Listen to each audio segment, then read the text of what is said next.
একটা শিক্ষিত ছেলে ভাতের হোটেল খুলে জীবিকা চালালে তাকে ভাইরাল করার জন্য কজন ছেলে এগিয়ে যায়। রাস্তাঘাটে যাই ঘটুক, কজন পুরুষের হয়ে কথা বলে। পুরুষ সবসময় ভিকটিম। পুরুষ সিম্প্যাথি ক্রিয়েট করলেই পুরুষ এসেই তার টুটি চেপে ধরে। আজকের দিনে দাঁড়িয়ে পুরুষের জন্য যদি একটা দাদা নম্বর 1 রিয়ালিটি শো হতো তাহলে কেমন হতো? কথাটা একটু অন্যরকম শোনালো। খুব কি হাস্যকর হবে? সে পরের কথা। তার চেয়ে বরং একটা দাদা নম্বর 1 শো হোক, যেখানে দেখা যাবে পুরুষের স্যাক্রিফাইসের কাহিনী। মনে করুন, একটা শিক্ষিত ছেলে রাস্তার ধারে চায়ের দোকান কিংবা ভাতের হোটেল খুলেছে। পেট চালাতে গেলে কোনো কাজই যখন ছোট নয় তখন সে করতেই পারে। তার উদ্দেশ্য নিজেকে বাঁচানো, নিজের সংসার বাঁচানো, বয়স্ক বাবা মাকে দেখা। তখন তার এই কাজটা তো স্যাক্রিফাইস। পুরুষ মানুষ যদি এই কাহিনী সমাজকে শোনায়, তার সমাজ মন দিয়ে শুনবে তো এই কাহিনী।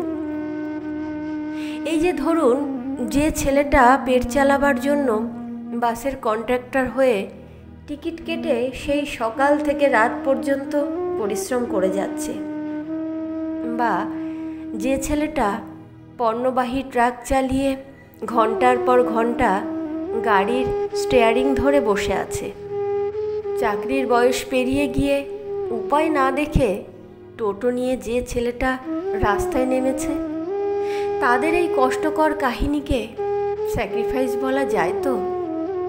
ল্যাম্পপোস্টের মাথায় উঠে ইলেকট্রিক তারের সাথে যে ছেলেটি কাজ করছে জীবনের ঝুঁকি নিয়ে, বা যে ছেলেটা আপনার বাড়ির সেফটি ট্যাঙ্কে নেমে হাতে করে মলমূত্র পরিষ্কার করছে, তো সে কাজটাকে স্যাক্রিফাইস বললে ভুল হয়ে যায়, তাই না? আসলে পুরুষকে জন্ম থেকেই দাগিয়ে দেওয়া হয়, তুমি পুরুষ, তোমাকে খাটতে হবে, তোমাকে তোমার পরিবারকে দেখতে হবে, তোমাকে মাথার ঘাম পায়ে ফেলে রোজগার করে আনতে হবে, তোমাকে সর্বত্যাগী হতে হবে। তুমি পুরুষ, তাই তোমার ক্লান্তি নেই, তোমার কান্না নেই, তোমার শরীরে অসুখ নেই, বিসুখ নেই। ভিড় ট্রেনে বাসে ক্লান্ত শরীর নিয়ে তোমাকে সিট ছেড়ে দেওয়ার আপন কেউ নেই। অটোর ডান দিকে বসতেও তোমার মানা নেই, ক্ষয়ে যাওয়া জুতোতে হাঁটতে ক্লান্তি নেই। চাকরি না পেয়ে তোমাকে বেকার ছোকরা বলার লোকেরও অভাব নেই। টাকা না থাকলে ভালোবাসার কোনো লোক নেই। তোমার জন্য আইন নেই, আদালত নেই, তোমার কোনো 498 নেই। আসলে তোমার কোনো স্যাক্রিফাইস নেই। তুমি পুরুষ, ওটাই তোমার দায়িত্ব। অথচ একটু ভুল হোক, সেটা যদি অনিচ্ছাকৃত হয়, তবু তুমি দোষী, তুমি দাগী আসামি। তোমাকে অপমান করতে, মারধর করতে কেউ দুবার ভাববে না। তখন পুরুষের পাশে পুরুষরাই বিদ্রোহী হয়ে ওঠে। পুরুষের পাশে পুরুষ তখন সবচেয়ে অসহযোগী। কে শুনবে তার কথা? কে বুঝবে পুরুষের বুকের যন্ত্রণার কথা? কেউ নেই তার পাশে। এ সমাজের কাছে পুরুষের কোনো গল্প হতে পারে না। সত্যিই তো, পুরুষ মানুষ আবার স্যাক্রিফাইস করতে পারে নাকি? ওটা নাকি তার দায়িত্বের মধ্যেই পড়ে।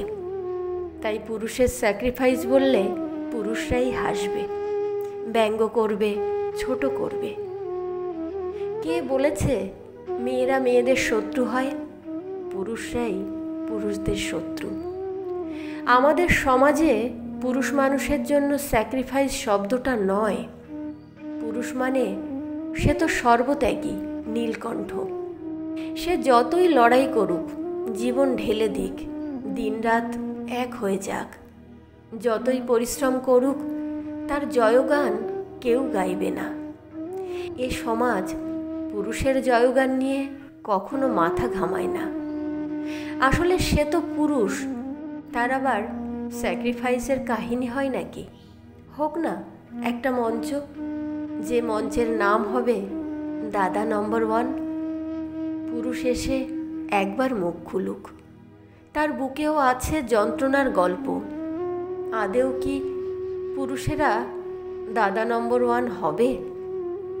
এ সমাজ পুরুষের গল্প শুনবে না।